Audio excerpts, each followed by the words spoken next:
Level 1. The background check. You are not chasing a suspect yet. You are sitting in a plain room answering questions about your own life, like your memory is a crime scene.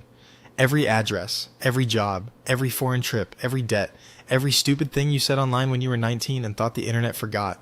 You came in imagining guns, raids, and dark suits. Instead, the first thing this career does is make you explain your credit card balance and whether you ever lied on a form. That is the first shock of the Federal Bureau of Investigation ladder. The glamorous version starts with a badge. The real version starts with paperwork thick enough to humble you. Before you can touch a case file, the Bureau wants to know if you can hold a secret, obey the rules, and survive being examined harder than most suspects ever are. You need United States citizenship, a bachelor's degree, usually solid work experience, and the ability to qualify for a top secret clearance. You also need to be in the age window, usually 23 to 36 for new special agent applicants, barring certain veteran exceptions. Then comes the physical fitness test, sit-ups, sprint, push-ups, the 1.5-mile run. A lot of applicants quietly discover that "I work out sometimes" is not an operational standard. The process can drag 6 months, 9 months, even longer. Polygraph, drug questions, financial questions, references, neighbors, former bosses. An investigator may know your weaknesses before your own family does. What you believe at this level is simple. If you want it badly enough, you will get in. What you learn is harsher. Wanting it means almost nothing. The Bureau is screening for judgment, discipline, and patience. Hollywood loves talent. Federal hiring loves receipts. You are not earning agent money yet. You are spending time, swallowing your pride, and waiting for a call that may never come. But if you clear this gate, one door opens, Quantico. Level 2, the Quantico Rookie. You step onto the grounds at Quantico, Virginia, and the fantasy gets even less cinematic. The Federal Bureau of Investigation Academy is not there to admire your resume. It is there to strip away your confidence in a controlled environment before a real case does it in public.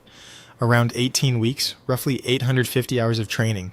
Firearms, legal instruction, defensive tactics, surveillance, interviewing, report writing, intelligence work, ethics, and physical training. The agency is spending something in the neighborhood of $200,000 to turn you from an applicant into a usable new special agent.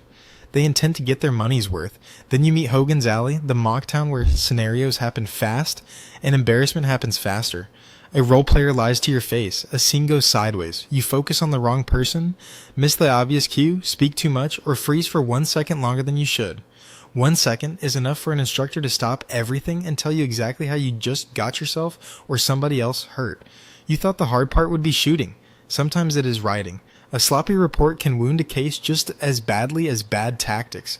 You thought the hard part would be strength. Sometimes it is self-control. Anybody can look intense in a mirror. It is harder to stay calm while making legal, ethical decisions under pressure when the room is built to rattle you.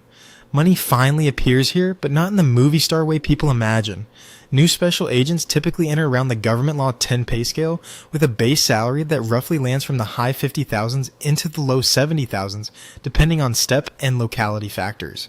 Then there is the mandatory 25% availability pay, because this job does not end neatly at 5 in the afternoon. In practical terms, first year total compensation often lands somewhere around $80,000 to $110,000. Good money? Yes. Instant riches? No. Your mentor type at this level is usually an instructor who does not speak much, unless you screw up. The lesson is brutal and useful. The Bureau is not hiring your personality. It is hiring your reliability. If you graduate, you leave with a badge, a firearm, and just enough confidence to become dangerous in the field, which is why the next level matters more than the academy ever could. Level 3, the probationary agent. Now you hit the field office, and the first thing you learn is that nobody is waiting to salute the new person. You are useful, but only in a very specific way. You take notes, you organize evidence, you review surveillance logs, you sit in cars for long hours, you carry boxes, you draft paperwork that comes back bleeding red edits from somebody who's been doing this for 15 years. This is where the badge stops feeling symbolic and starts feeling heavy. You may land in New York, Los Angeles, Miami, Chicago, Washington, or some quieter office where the work is less famous and just as real. Your exact pay shifts with locality, but now you are living inside the reality of government service, decent compensation, strong benefits, and a schedule that belongs to the case instead of to you. That 25% availability pay is not a bonus for looking cool. It is prepayment for weekends that disappear and dinners you miss because the target finally made a move. You believe this level will be action. What you learn is that early credibility comes from patience. The senior agents watch whether you show up prepared, whether you can testify cleanly, whether you can handle chain of custody without mistakes, whether you know when to stop talking in an interview. A rookie error here is rarely dramatic. It is usually administrative, and that is worse. A lost detail, a bad timeline, a rushed affidavit, the kind of mistake that defense attorneys love. You are also on probation, usually about 2 years. That means you are still being judged, still proving you belong. The Bureau can train skills. It is much harder to train judgment, so every small act becomes a signal. Did you cut a corner on a report? Did you exaggerate in a briefing? Did you act like television instead of evidence? This is also where rivalry starts. Not loud rivalry, quiet rivalry. The academy classmate who landed a glamorous assignment. The former military operator who looks smoother under pressure. The accountant turned agent who writes cleaner affidavits than you ever will. You stop measuring yourself against the public and start measuring yourself against other very competent people. Then one day your supervisor trusts you with something a little less supervised, a lead interview, a search warrant role with actual responsibility, a surveillance decision that matters. That is the first real promotion, even before the pay grade moves. You are no longer just carrying the file, you are shaping it. Level 4, the case builder. A few years in, you stop feeling like a guest in the room. You start building cases instead of merely feeding them. This is the stage where many agents move through Government Schedule 11 and Government Schedule 12 territory. Base pay is often somewhere in the low 60s to mid 70s before locality adjustments and availability pay. But the bigger change is status, not dollars. Your name starts appearing beside serious work. You are the one stringing together phone records, financial trails, witness statements, camera footage, and digital crumbs into a story a prosecutor can actually use. Outsiders think federal investigations are dramatic breakthroughs. Often they are stubborn mosaics. One subpoena, one interview, one hard drive, one contradiction, one person who talks because you noticed the expense report did not match the alibi. This level can live in many worlds. Violent crime, public corruption, civil rights, counterintelligence, cyber, crimes against children, organized crime. There is no single agent career, only different quarters of pressure. A cyber case may mean staring at packet data and blockchain traces at 2 in the morning. A public corruption case may mean months of recordings, legal review, and waiting for one clean overt act. A counter-terrorism thread may mean everything becomes urgent at once. What you believe now is that competence will protect your life outside work. It will not. This is where burnout starts whispering. Your phone can own you. Vacation plans become suggestions. Family gets used to hearing, "I cannot talk about it," which is true and also exhausting. You become better at compartmentalizing, which sounds healthy, until you realize it also means parts of you have gone quiet. The hard lesson here is that federal cases move slowly until they move all at once. You may spend 8 months on patient, invisible work, then not sleep for 40 hours because the warrant window opened. Your tools are not just your firearm and badge now. They are databases, legal process, digital forensics support, confidential human source handling, surveillance teams, and your own reputation for not panicking. When you can carry a case from first lead to courtroom ready package, the Bureau starts seeing you as more than a worker. Now you can specialize. Level 5, the specialist. This is the level outsiders think all agents reach, but only some do. You get known for something. Maybe you are the cyber person who can talk to both prosecutors and technical teams without either side rolling their eyes. Maybe you go deep into counterterrorism, where a wrong judgment call carries the kind of consequences that do not fit inside a performance review. Maybe you become strong on financial crimes, translating shell companies and wire transfers into plain English that a jury can understand. Maybe you work violent crime and become the person people call when a fugitive run is getting messy. Around this stage, many agents hit Government Schedule 13 after several years, often around the 5-year mark, give or take. Base salaries can start near the high 80,000s and move upward past 100,000. Then availability pay and locality can push total compensation higher. In expensive cities, experienced agents can clear well into 6 figures. The public thinks this is where the money becomes the point. Inside the building, the point is trust. People call you because your mistakes are rare and your calm is contagious. The scene changes too. You are no longer the newest face in the room. You are briefing joint partners, talking to assistant United States attorneys, coordinating with local police, maybe testifying before a grand jury, maybe helping execute a search on a target whose lawyer is already waiting. You learn how much of elite federal work is not physical dominance, but professional credibility. You cannot bluff your way through federal court. You cannot charm away a weak affidavit. You cannot outcool missing evidence. This level also carries temptation. The specialist can become arrogant. You start to believe your niche makes you indispensable. Then a case breaks in a direction your specialty does not cover, and you remember the Bureau loves generalists who can learn. The best specialists do not become narrow. They become dangerous in one domain while staying operationally useful everywhere else. The next door opens when your skill stops being just yours. Now you have to teach it, lead with it, and own other people's mistakes too. Level 6. The squad backbone. You are the experienced agent everybody quietly looks at when a briefing gets tense. The supervisor may hold the title, but on many days you are the one keeping the squad from wasting time or walking into legal trouble. You review younger agents' plans, you tell them when their probable cause is thin, you stop them from asking the extra interview question that sounds clever and wrecks the statement.